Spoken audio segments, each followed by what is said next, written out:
Okay, welcome folks. So as not to steal any time at all from the speakers, I'm going to give the intro really quickly before it's officially start time. Welcome to the afternoon session of the Kronos 3D Graphics Dev Day. Oh, these weren't supposed to be animated.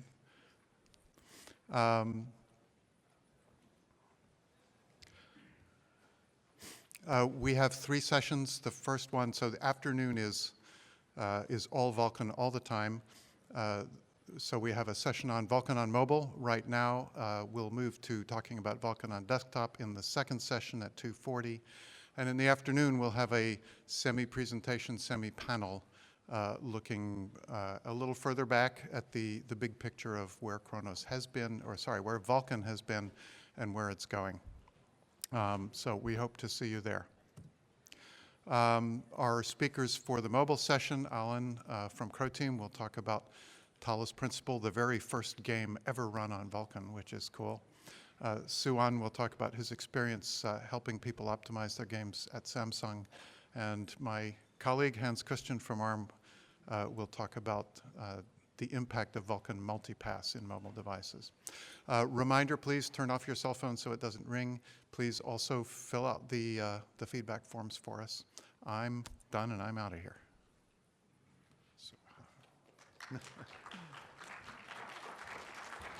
Hello everyone, thank you for coming. My name is Alan Ladovets. I work at Croteam. We're the makers of Series M franchise and lately this Talos Principle, which we've ported to many different APIs, including Vulkan, and we also shipped it on Android with Vulkan. So I'm going to talk a little bit about our experiences with that today. First, why we even started barring with this, because Vulkan promised us much thinner driver compared to any previous APIs, which would mean less overhead and faster performance. Then also better drivers across vendors, because thinner driver means less possible bugs in the driver. Control over PSOs, pipeline state objects, and command buffers means that we get closer to the GPU and we control when the caching of those objects happens, and we can control the smoothness of frame rate, so if something needs to take a lot of time, we do it in advance. Direct control over memory use, which again gives us bounded performance, which is more important for desktop than for mobile, because mobile usually has unified memory architecture and that's not that much of an issue. And last but not least, native multi-threading, which is something we've been wanting for a long time, and Vulkan finally gives us the ability to generate common buffers on multiple threads, which is very important on modern CPUs. Now, of course, all that comes at a cost. When you work with Vulkan, you need to make special precautions to do proper synchronizations on your side, because that's no longer a driver's problem. You have to make sure that when you allocate the memory, you have proper alignments, proper memory types, block limits. There's a lot of things to just, it's not that complicated, but there's a lot of little things you have to take care of. You have to be very explicit about rendering passes, about changing buffer layouts when you switch some rendering buffer into a texture to be used later. And of course, there's some issues that some of those behavior may be different across devices. That's especially notable on desktop, but even on mobile, you can see some differences, and the device is going to declare different ability where it has different queues or something, and you have to make sure you cover all that. So a lot of driver work is now on your side. To help you with all that, your biggest friends are validation layers, which can be quirky, especially because the API is still early, but they're improving. But they're very, very useful, because without them, you don't know if you're doing anything wrong, because there's no error checking almost no error checking in the API itself. And the tools are like RenderDoc and Site, GPU Performance Studio, depending on the platform. And I hear that recently RenderDoc works on Android. They're very useful to catch different new classes of bugs that happen here that wouldn't be possible with GLES, for example. Now, as we were implementing this, we wanted to have Talos running on the day one when Vulkan launched, and we knew that it's a huge undertaking, and we're still not completely finished with it. We are still far away from being completely finished with that. So we wanted to do the quick port approach, and it's more than possible. It's not really that complicated once you know all the details you have to look at. So first, GLSL stays the same. So if you have an application that uses GLSL, your shaders are going to be almost the same. When you port to Vulkan, you have to do something about the PSOs, and we did the simplest thing, which means that we cache them on demand. The first time that something is needed, we generate the PSO there. This is far from ideal because you get a stutter at this time because it's the same thing that the GL would do. So it would start at the moment that the shader is first used. So we emulated in a way the binding model that GL uses. We had to implement the explicit memory allocator, which wasn't really that much work. We thought it would be much more complicated, but it's not really that. We had to create a system to explicitly upload resources to the GPU, which means you have to have a separate queue that you queue commands to copy the textures into the formats the GPU can consume. A lot of work was spent on putting barriers for synchronization in proper places. And all in all that took about just like estimation of about 4 man-months, but this was because we were running against the moving target as the API was still developing, and we had to we implemented something, and then in the next revision of the API, it doesn't work anymore that way, so we had to change it. Now, even with that quick port approach, it's already, even on desktop, it's getting very close to. Does it work? It's not. Oh, okay. So GL was always very slow on desktop, and DirectX was much faster, especially DirectX 11. But Vulkan is getting very close to DirectX 11 for us on NVIDIA for now. On AMD is already faster than DirectX 9 and getting close to DirectX 11.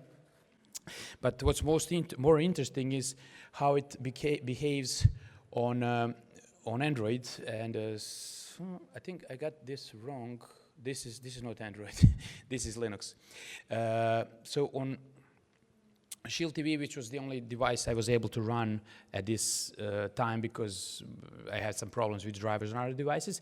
But you can see that the speed is much better with Vulkan than in OpenGL, and especially as if the rendering quality, which basically means pixel throughput requirements are lower, then the Vulkan has better performance because it doesn't require that much from the GPU. So the CPU side, it's much faster with Vulkan, even though our approach right now is very primitive and it could be improved a lot.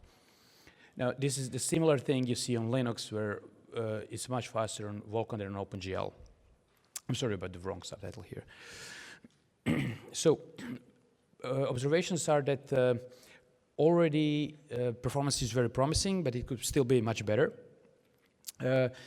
Right now, Vulkan, I could just very certainly say the API of choice for Linux and Android, that's definitely. It's already much faster. And the room for improvements in our implementations are huge. So we need to pre-cache PSOs, which should remove all the stutters and improve the performance. Prepare all the materials in advance, which means we could prepare some more things like descriptors and other things. And we are working on native multithreading, but it's a large undertaking. Once we do that, we're going to get a lot of additional boost in performance. Once all that is implemented, we expect it to be even much faster than DirectX 11, even on Windows, which is kind of like the top performance benchmark so far. So we're still working on native multithreading, and the two main reasons why it's taking much more time than we expected is that first, those are some small details in the standards that I think is nice to know about that we didn't really notice on the first reading until we started implementing. First is that pre-recorded buffers are all or nothing, which means that if you start using pre-recorded buffers that you recorded on another thread in some rendering pass, you can no longer directly issue commands on there, so you have to record everything. It takes a lot of bookkeeping to do it right. And you have to know the layout states of buffers when you want to switch their layouts. This is something that, again, if you start running multiple threads, it gets complicated. So we are working on this, and it shows that we might very soon have a solution that runs native multithreading, and I'm really looking forward to seeing what the performance is going to be and report it. I'm sure that we're going to have some posts on you'll see it on Twitter once we do that. Precompiled PSOs is also one thing that we still need to attack. We're already planning on something, and I've been talking to Dan from Oxide about, he has some good ideas for that. We're going to work on that soon. Now, one of the problems that we had was still drivers. So API is young, but is already very, it's been worked on a lot and is very stable and very well thought out. But there's different vendors and they all have different problems. So performance is something that's already good. You know, drivers when things work. Stability depends. On PC, on most GPUs, we can already pretty much run. In most cases, we think we just have a few issues to fix, and then everything will work. On Android, we still have some. I mean, one of the most important thing I would like to stress is that Talos is a very complex game, especially for mobile. It has a lot of different effects. If your game it can have a lot of objects and things, but if it doesn't have so many different rendering effects at the same time, you're not that likely to hit so many different possible problems in the drivers. And the most important problem is still the Android infrastructure issue, which means that if you find a problem with the driver, you're basically stuck because it's going to take months until the driver is actually in the devices. This is something I've been pushing for years to get fixed, and I'm hoping that someday that will be better. Validation layers, I would like to warn about things that you can still have a lot of false positives and a lot of false negatives. Validation layers are still being worked on very actively by Lonergy, and they're improving that, and they want all of us to report all the problems that we find. That will hurt your development time, and it's important to be aware that maybe validation layer is not catching something, or maybe something that it's catching is not correct. But in 90% of cases, it is correct, and you have to fix your code. So it's still much more good than harm. And yes, please report everything so that it can be fixed for everyone sooner. One of the details I would like to point out is that we noticed in some cases that while Vulkan is on low performance settings, on lower fill rate requirements, it's getting faster than DirectX 11. It's interesting that as it goes towards higher fill rate requirements, that Vulkan is getting slower. So we've seen the same thing with OpenGL before, and it seems that there's something with our implementation of shaders that when we do something with GLSL versus HLSL, the GLSL runs slower.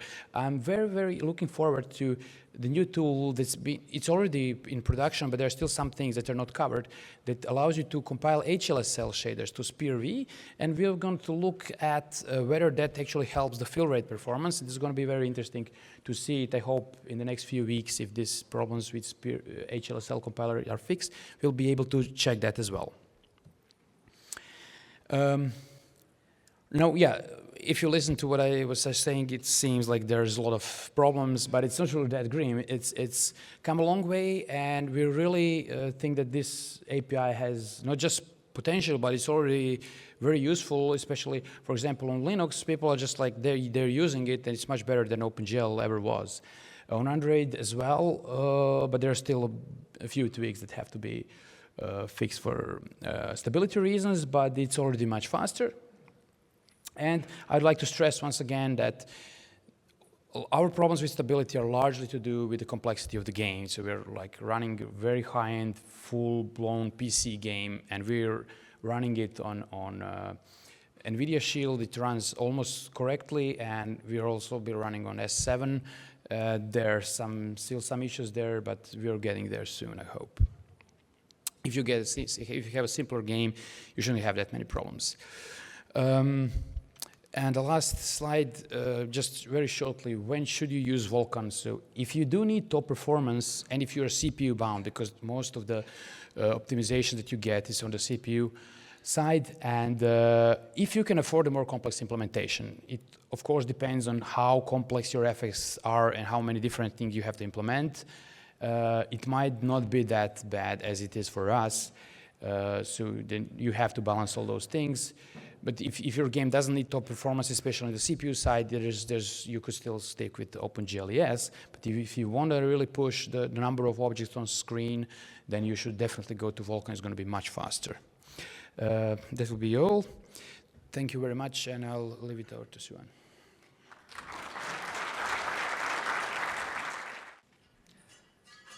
Good afternoon, everyone. My name is Suan Park. I am graphics engineer for Samsung Mobile. It's glad to be here with all of you today, and thank you for giving me the opportunity to talk to you. And I'm going to talk about improving performance on mobile using Vulkan. Before we start, I would like to inform you that our content is based on our development experience with Galaxy S7, spanning 2 chipset variant using the ARM Mali and Qualcomm Adreno GPUs. And this presentation is for Vulkan Android developers. And I'd like to start my presentation by describing our progress. We are currently working with many game companies for Vulkan. In this year, maybe you may find more games on the market that have benefit from Vulkan.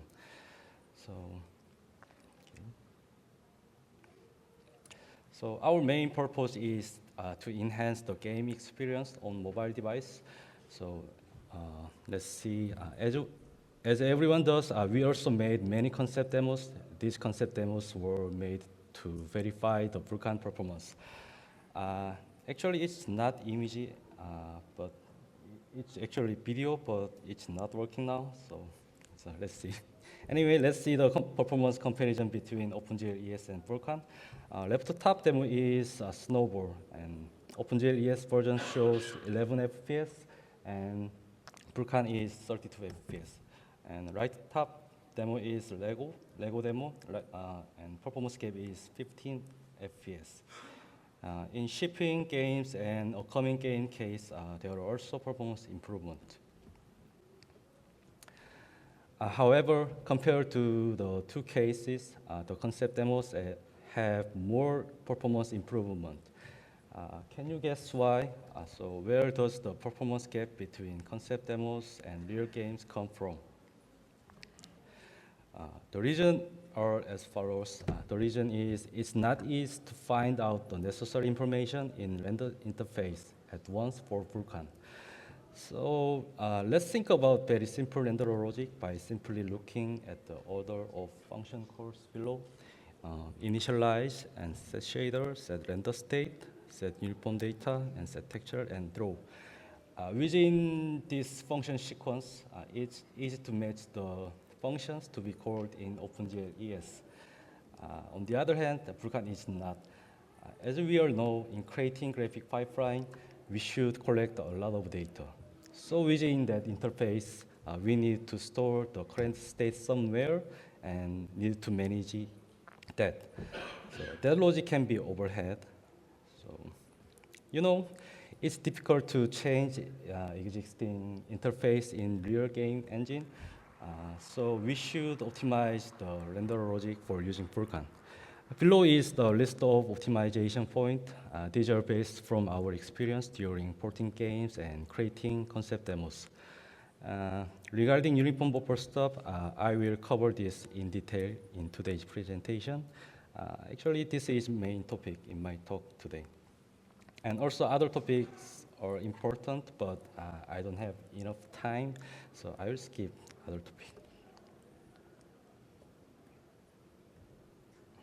So I want to explain about the uniform buffer in detail because I think it's one of the largest portion of the overall renderer logic. So what is the good way to implement uniform buffer logic? For that, I tested 6 cases. Every test is based from my experience. So the first 4 experiments are structure tests. First one is brute force, and second is regarding memory manager, and third one is dynamic offset, and last one is ideal condition. And the other 2 topics are additional experiments. So before testing, I made a sample to make the experiments accurate. It's only for uniform buffer performance testing.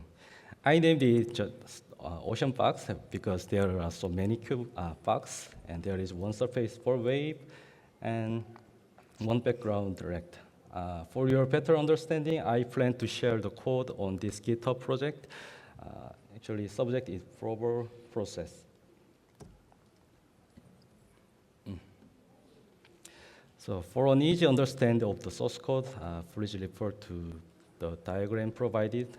Actually, it's not important in this presentation, so let's not focus on this. And next slide. The test scenarios. I put in physics simulation to replace complex game logic, and in order to make the GPU usage similar to real games, so I made the shader very heavy. And I use the game bench for profiling because it's easier to get average FPS and frame rate history graph. Let's assume that all of the logic is optimized except uniform buffer, and the texture information is unchanged for accurate testing in real time. Lastly, the drawing function call sequence is presented below. So first test is brute force. Let's see the worst case. Create VK buffer and allocate memory in every draw call. And I will only focus on the cube drawing. When set uniform data function is called, buffer and memory will be created. And then the actual value will be copied to the memory. And the generated buffers and memories are automatically released after being used. This diagram best explains that procedure. All cubes allocate a new buffer and memory in each frame. So let's look at the result. 1 FPS. It's not too bad, right? Anyway, it's okay because it's a worst case. Let's move on to the next page. So in the second test, I will use memory manager for reusing VK buffer and VK device memory. Memory manager will allocate big memory and will assign it to each object as shown in the diagram. When assigning memory to an object, we should keep the memory alignment in device limit. And VK map memory function and VK unmap memory can be called only when the frame begins the end. So the function call should be changed as follows.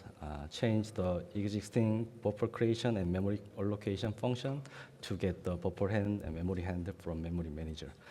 And buffer and memory are created only once when memory manager is created. After that, we have to put memory offset in descriptor buffer info structure. The reason is that each object is matched to their right memory place using the memory offset. The overall logic is as follows. So if the object is being drawn for the first time, memory manager will retrieve the buffer hand and memory base pointer. You can get an offset for each draw call and copy the value to that location. So each draw call of each cube will have a different offset, which will be multiple of the cube's uniform buffer size. For example, it starts with offset 0, and next one is will be multiplied by 1, and next one will be multiplied by 2. Okay, looking at the result of profiling with game bench, 37 FPS came out. And the CPU and GPU usage is not so important here. So let's see the FPS only. And the frame rate graph is getting smaller after startup because the chip frequency varies depending on heat generation. And third test. Third test is about dynamic offset. This time I will try to skip VK update discrete sets function as much as possible through dynamic offset. Compared to the second test logic, the value of VK descriptor buffer import structure is changed. So offset should be set to 0, and range should be set to VK whole size. The reason about using VK whole size is that By using dynamic offset, we should be able to access the entire buffer. And the memory offset will pass through the last two parameters of the VKCMD binding discrete set function. The logic in memory manager is almost same. However, there is the restriction on the size of device memory. Because I previously assigned VK whole size to range, but that range has limitation. We can find its size limit in device limit variable. So in fact, depending on the logic in memory manager, you might be able to solve the above constraint. But I will use the limited size for testing today. So, okay, the overall logic is as follows. The set uniform data function part is almost the same, and only the VK update discrete set function before draw has been changed. It calls that function only when the object is first drawn, and skip that function in the next frame. So almost same picture. As I told you, third test is almost same as the second test. However, there is the difference in how the offset is applied through the function. Let's see the result. The frame rate shows 40 FPS, and CPU and GPU usage are almost same as the previous test. For fourth test is ideal condition. Let's test the ideal situation with the last structure test. The situation assumes that all of the objects are predictable, so create all buffer and memory during the initialization pass and just reuse it. Actually, in real games, there are many dynamically generated objects, so this logic is difficult to apply there. Anyway, I tested to show comparison. So, result is 43 FPS came out. It shows the highest figure as we expected. And for additional testing, fifth test is about memory property flag on mobile. Many people are wondering about performance difference on mobile when memory flag are changed. So I tested, and the following flag combination is from Vulkan spec documentation, and I test only 3 flags, the orange colored one. So in fact, when doing the third structure test, I used host visible bit and host coherent bit for uniform buffer. So for this time, I will just add device local bit in uniform buffer. So my test results show that there is no performance difference between the two memory combinations. So to make sure, I test about over than 5 times and got a similar result. And another fifth test. Actually, I've seen a few tutorials published on the internet about setting the uniform buffer to device local bit only. However, if we give the uniform buffer only a device local bit, we cannot copy the data directly, because without host visible bit, we cannot get the memory pointer.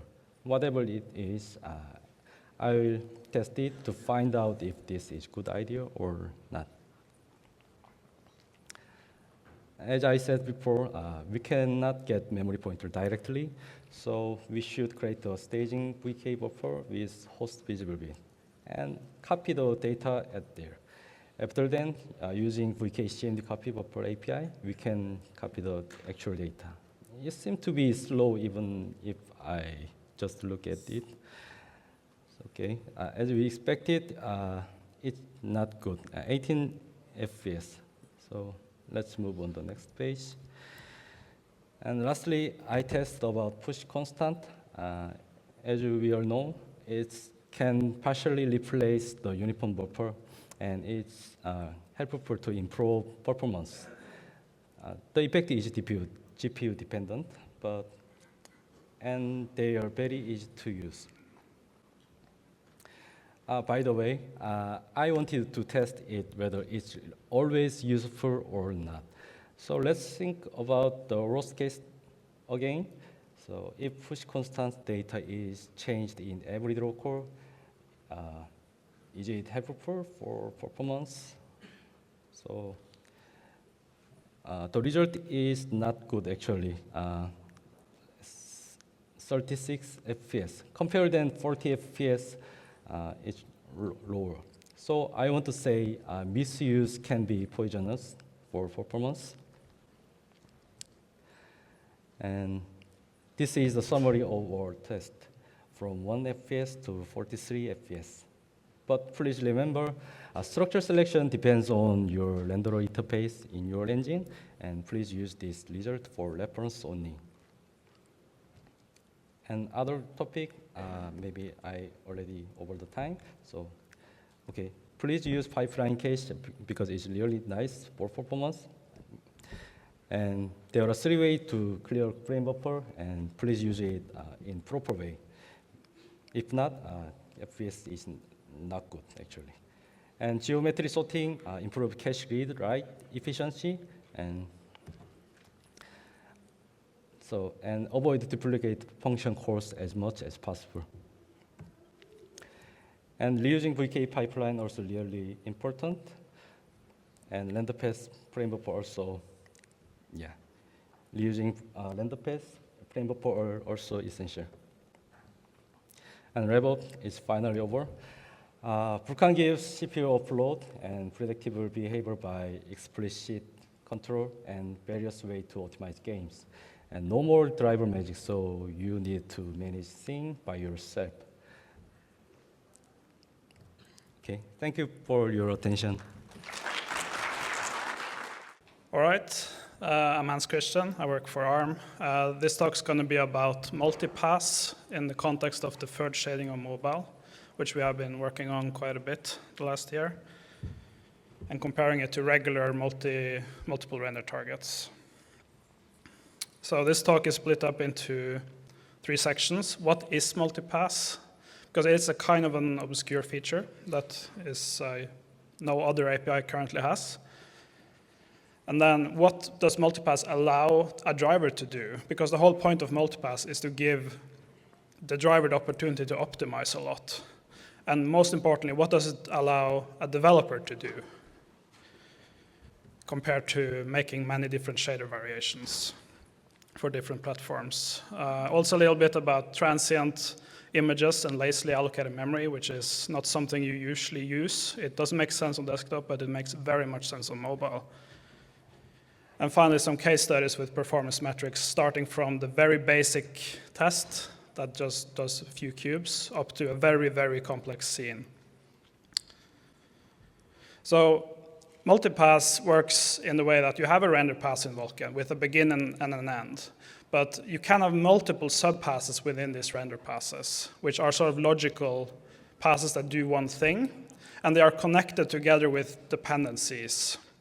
And they all share a set of attachments. So the obvious case here is deferred shading, where you have a gbuffer pass and then a lighting pass or something like that, and maybe a third pass to do other things on top of that. So immediately, if we think of this in terms of deferred shading on Vulkan, we now split it up into 2 passes, where our gbuffer pass will refer to our regular gbuffer attachments. The lighting pass will only render to the lighting attachment, but read from the other attachments, like albedo normals and stuff. The important point here is that the lighting pass only reads at glfrag chord, and this is very important, because in Vulkan we can express that a dependency between 2 subpasses is restricted to a region, or in this case a pixel. So only the same pixel from the gbuffer pass needs to feed into the same pixel in the lighting pass. And this is very significant. So in case you're not familiar with tile-based GPUs, they work in 2 stages. The point is that all geometry is rendered up front, where you need to know all the geometry up front, which is then tiled or binned to various tiles. And in fragment shading, we can look at an isolated tile on screen and then know all the primitives which affect that tile. And the really nice thing is when you're shading that tile, all the memory traffic can be restricted to on-chip SRAM, which saves a ton of bandwidth, and that's the whole point of a tile-based renderer. The nice effect there is that reading and writing to it is effectively very cheap. And the main memory is only written to when the tile is complete. So knowing this, how does multipass help? The thing is that on mobile, a driver can do things like looking at your two subpasses, the gbuffer pass and the lighting pass, and see, okay, you have a by-region dependency, which means we can actually just fuse them together into one actual render pass. And since we now know that the gbuffer attachment will live on the tile at the moment you're starting the lighting pass, it actually doesn't need to go through memory. You can save a lot, maybe gigabytes per second of bandwidth by just using that kind of thing. And the interleaved execution essentially becomes, we render the first tile, the first subpass, then continue directly to the next subpass, complete it fully, and then move on to the next tile, instead of flushing all the gbuffer attachments out to memory and then reading them all back in, which is very inefficient. So how does the shader compiler know all about this? Because normally in a shader you would do something like a manual texel fetch on a texture. But how would a driver be able to move that to a tile read? It can't. So Vulkan GLSL has the concept of a subpass load, which is a built-in function. And they operate only on input attachments, which are basically special textures. But the good thing, when you create a pipeline, you have to specify the render pass and the subpass index. And this is important because this is the only way the driver will know what to do with a subpass load. It can look, okay, you're in the lighting pass and you're reading this attachment. I know this is on the tile, therefore I will make it into a magic read from tile buffer. If not, it will be a standard texel fetch. And it knows all of this ahead of time. There's no last-minute shader patching where the driver compiler will just stall and just recompile the shader. It's known up front. Another important bit that's very important on mobile is the transient attachments. Because after we've done the lighting pass, we only care about the actual final image. We don't care about albedo or normal unless you have a special algorithm that will use them in post later, or even depth if you don't need that. And Vulkan can express this with the store operations, where you say, I don't care about this attachment. And it actually doesn't have to be written out to memory. In fact, you don't even have to back it with physical memory at all. You can just give it virtual address space, which is essentially infinite on 64-bit systems. And the way to use this is an image usage where you say, this attachment will be transient, and the driver will say, hey, there is a memory property here that's lazily allocated, and then you can allocate with that memory. This is kind of unique to mobile, but it's still the same code path where you just check for transient attachments. So the main message here is that multipass benefits everyone because you can have now a single code path that will deal optimally with mobile devices where you have this on-tile processing and saving lots of bandwidth. But it's the same code on desktop as well. Because Vulkan is, you specify everything up front so the driver can always do the right thing. And even the latest desktop GPU iterations seem to move towards ideas of tile-based. So maybe in the future, using this multipass interface could even improve MRT on desktop as well. But I'm not sure about that, exactly details. So moving on to some test cases. We start off with the super basic test where we just have a bunch of cubes on screen with some lighting, and that's about it. That's the entire frame. So it's just one render pass. We render to the swap chain back buffer, but we have some extra attachments and make them into a multipass thing. It's quite light on geometry, as you can expect. It's just a few cubes. 8 fairly large lights are used, so there is some overdraw, but not that much. It's not 1,000 lights or anything.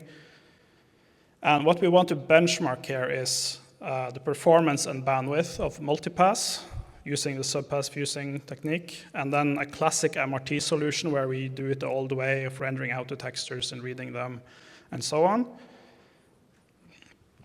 And the gbuffer attachments it doesn't even use the full normal gbuffer. This is just albedo, normals, and depth, which is probably the bare minimum you can get away with. And I tested this on the Exynos or Mali variant of the Galaxy S7. I had to bump it up to 4K because it would hit VSync at native 1440p, which is a ridiculous resolution to begin with.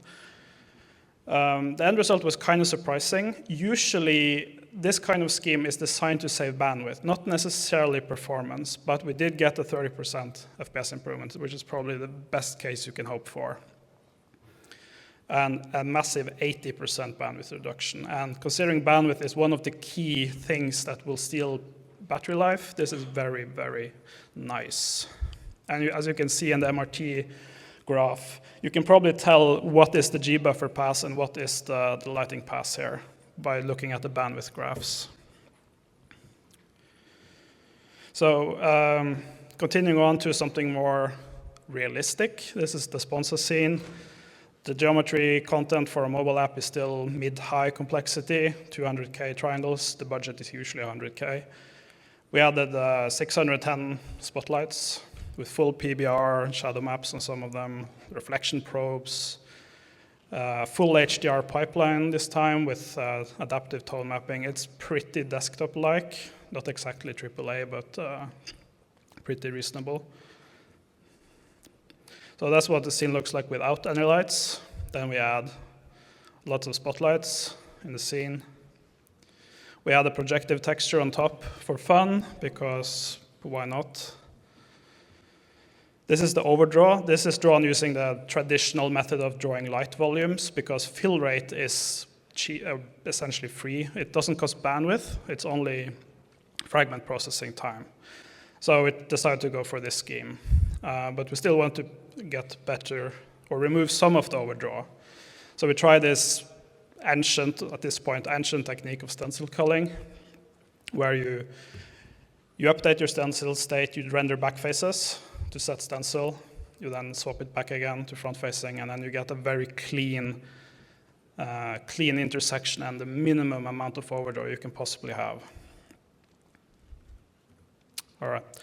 But it's still not a great solution as is, because you have to do 2 draw calls per light, and that just doesn't scale at all. And even if you can do it on the CPU, it will perform poorly on the GPU for some reason. There are many reasons why. So instead, we tried to cluster local lights on the Z-axis and sort of split them up into a 2-bit depth buffer.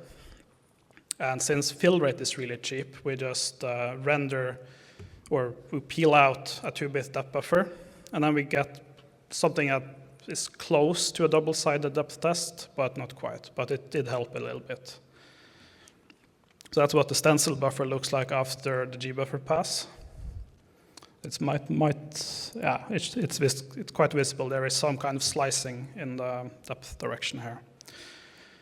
So for test data here, of course, this is far, far heavier than any sensible mobile content.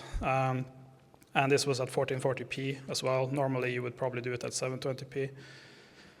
But still here, it's a 50 to 60% bandwidth reduction, even with all the other stuff going on, like tone mapping, bloom, the post-process stuff, and depth pass, and so on. There is still a performance improvement, but it's not as big as before. And that's kind of what you'd expect.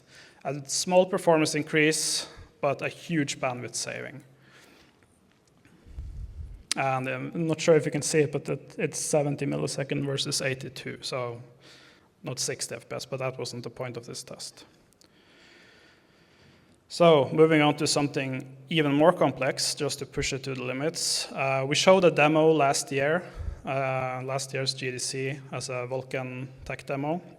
So the last year we have been working on adding a multipass render, deferred shading, lots of lights to the scene to use it as a test bed for mostly driver performance, but also to see if multipass really helps versus MRT. So it's a city scene with absurd amount of geometry for mobile, 2.5 million primitives. We have to do CPU-side software occlusion culling. 100 spotlights, reflection probes, all the things, even more heavy. But even with this kind of pipeline, it's still the main rendering that's the problem, gbuffer pass and lighting pass. So the implementation we have is very standard, but we make use of the fact that fill rate does not correlate with bandwidth necessarily on mobile. So it will do something that uses more fill rate, like depth peeling for clustered stencil culling and so on. To implement this in our engine, we had to make this explicit. You have to make an interface that lets you have a begin, end, a next, and an end render pass. It's kind of a must. There's no way to use this feature without that.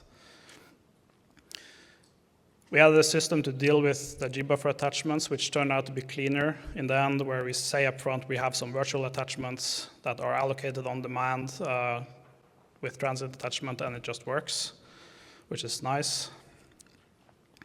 And then the rendering code will end up being begin a render pass. You say up front what you want. You want to clear the color, store only color, draw the geometry for gbuffer, next subpass, lights, apply fogging and all that, the final stuff, and then end.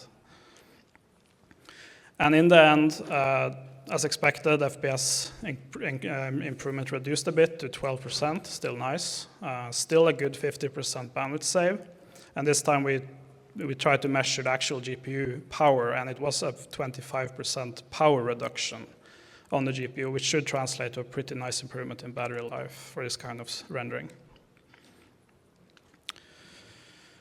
And then a screenshot for on the nighttime or daytime to show that it's HDR.